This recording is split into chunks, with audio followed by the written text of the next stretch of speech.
Alright, so I'm going to be showing you how to make folders in Google Drive. So, if you wanted to make a folder, you'll go over to the New right here. You click Folder, and I can just put demonstration photo. Wow, it's so late I can't even type.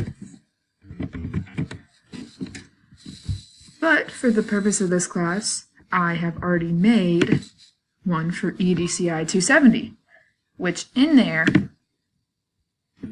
I would like to open.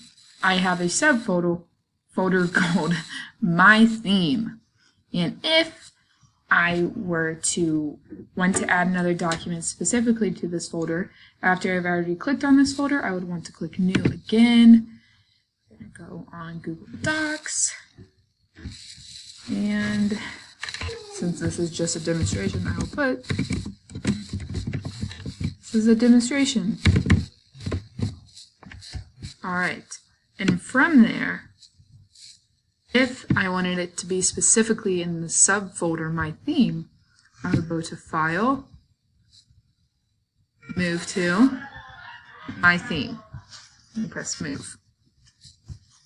And then, if I wanted to share that with someone, I'd go to right here, Share, and share. I'll just name it This is a Demonstration.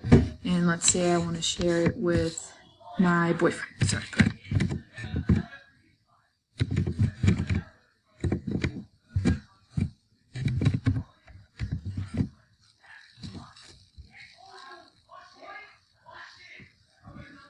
Okay. Send the link. Alright, so that's how you do it. It's pretty simple, and I hope you enjoyed this tutorial.